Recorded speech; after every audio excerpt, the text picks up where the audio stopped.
حضرت محمد صلی اللہ علیہ وسلم کا آخری حج پارٹ نمبر 6۔ اب آگے چلے تو آگے چل کر حضرت زینب، حضرت صفیہ، حضرت عائشہ، ان تینوں کے قصے ہوئے۔ قصہ یہ ہوا کہ حضرت صفیہ رضی اللہ تعالی عنہ یہ حضرت ہارون علیہ السلام کے اولاد میں سے تھی، اور ان کا اونٹ پورے قافلے میں سب سے زیادہ خوبصورت تھا۔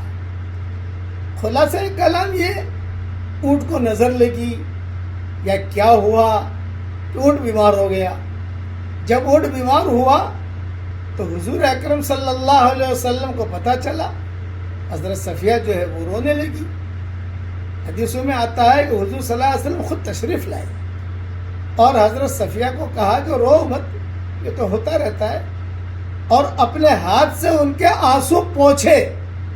یہ حدیثوں میں صاف جملے لکھے ہیں، اپنے ہاتھ سے حضور صلی اللہ علیہ وسلم نے حضرت صفیہ کے آنسو پوچھے۔ لیکن حضرت صفیہ جذبات میں تھی کہ اتنا بڑا اہم حج کا سفر، اور میرا اونٹ جو ہے بیمار ہو گیا اور اب پتہ نہیں کیا ہوگا، ایک ٹینشن ہوتا ہے آدمی کو۔ تو حضور صلی اللہ علیہ وسلم نے فرمایا تم فکر نہ کرو، لیکن وہ اپنے جذبات کو قابو میں نہ رکھ سکی اور رونے لگی۔ آپ صلی اللہ علیہ وسلم خاموش کر رکھتے تھے، وہ اور روتی تھی۔ آواز جو ہے قافلے تک پہنچی، یہاں تک کہ حضور صلی اللہ علیہ وسلم نے ہلکا سا ڈانٹا بھی یہ کیا ہوا، تم اتنے جذبات میں مت آؤ، لیکن پھر بھی وہ قابو نہ کر سکی۔ آواز تھوڑی نکلنے لگی۔ 1,40,000 یا 1,24,000 صحابہ ساتھ ہیں۔ پتہ چلا کچھ ہوا ہے ام المومنین کو۔ کیا ہوا پتہ چلا کہ اونٹ بیمار ہو گیا۔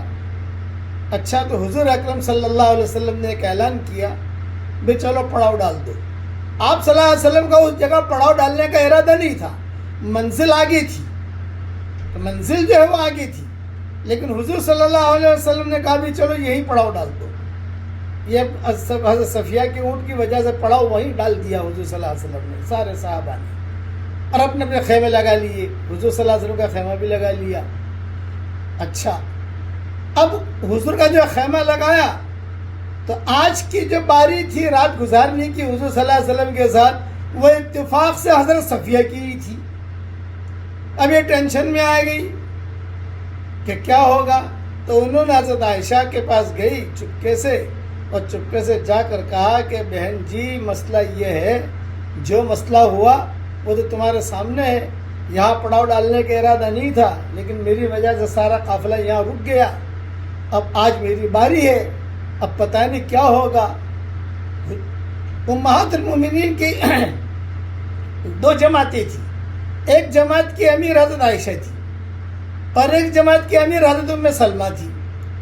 جب حضرت عائشہ اور ام سلمہ کسی بات پر متفق ہو جاتی تھی تو حضور صلی اللہ علیہ وسلم بھی متفق ہو جاتے تھے کہ مسئلہ نہیں ہوتا تھا، لیکن حضرت عائشہ نے اختلاف کر لیا یا حضرت ام سلمہ نے کوئی بات کہہ دی تو وہ تھوڑا مسئلہ بنتا تھا گھروں کے اندر، گھریلو معاملات کے اندر۔ میں اپنے بیان میں کئی جگہ قصے سنا چکا ہوں۔ اب یہاں حضرت صفیہ حضرت عائشہ کے پاس آ گئی، میں کیا کروں، میرے لیے مسئلہ ہے۔ تو حضرت عائشہ نے بہت اچھا حل نکالا، یہ انشاءاللہ آئندہ کل بیان کروں گا۔